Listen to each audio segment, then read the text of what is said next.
నిన్నటి దినం women's world cup నిమిత్తం సెమీఫైనల్స్ జరిగాయి. ఈ సెకండ్ సెమీఫైనల్లో ఆస్ట్రేలియాకి భారతదేశానికి అంటారు కదా హొరాహొరీ పోరు. కానీ అద్భుతం, మన భరత గడ్డలో బ్రతుకుతున్న ప్రతి భారత వీర వనిత అద్భుతంగా ఆడారు. వారితో పాటు ఓ యవ్వన అమ్మాయి, చిన్న అమ్మాయి అద్భుతంగా ఆడి తనొక్కతే సెంచరీ చేసి ఆల్మోస్ట్ 127 పరుగులు చేసి నాటౌట్గా నిలిచింది.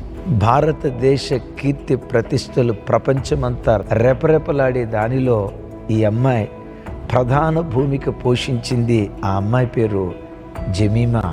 జమీమా అంటే పావురం. ఏంటి జమీమా అనే పేరు ఈ అమ్మాయి పెట్టుకుంది? యేసుప్రభు తెలుసా అని అనుకుంటున్నారా? వారి తండ్రి గారు ఎవాంజలిస్ట్. ముంబై ఆ ప్రాంతాల్లో ఎన్నో సువార్త సభలు ఆయన ఏర్పాటు చేశారు. ఆ తండ్రి పేరు ఎవాన్. ఆ భక్తి కలిగిన తల్లిదండ్రులకు పుట్టిన బిడ్డే జమీమా.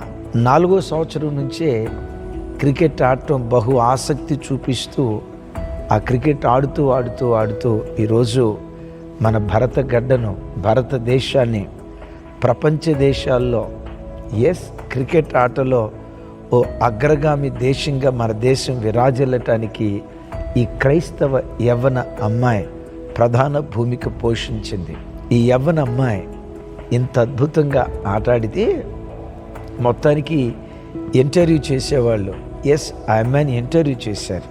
అమ్మా, నీ విజయానికి కారణం ఏంటి? ఎలా నువ్వు విజయాన్ని సాధించగలిగావు అని అంటే తను చెప్పిన మొట్టమొదటి మాట ఏంటో తెలుసా? చూడండి. It's the stuff of dreams. I can imagine there's a lot of emotion in you right now. What are your first thoughts? Firstly, I want to thank Jesus because I couldn't do this on my own. I know He carried me through today. I want to thank my mom, my dad, my coach and every single person who just believed in me throughout this time. మొట్టమొదట యేసుక్రీస్తుకు నా thanks. ఆ తర్వాత మా father and mother, coach, నా భారత ప్రజలకు, నన్ను నమ్మిన నా దేశస్తులకు కృతజ్ఞతలని తను మొట్టమొదట ఎవరికి థ్యాంక్స్ చెప్పిందో తెలుసా?